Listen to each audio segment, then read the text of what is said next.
To'xtang. Meni janob Strange bilan bir lahza qoldiring. Ko'ryapsiz-ku. Gap umuman katta emas. Nega endi katta bo'lmas ekan? Usta Xamir.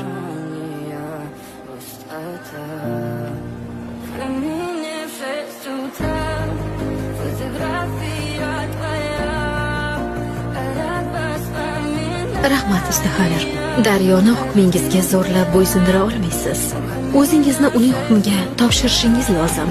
Taslim bo'ling, Steven. Xudbinlikni parchalang. Shunda qudratingiz ozod bo'ladi. Yuring.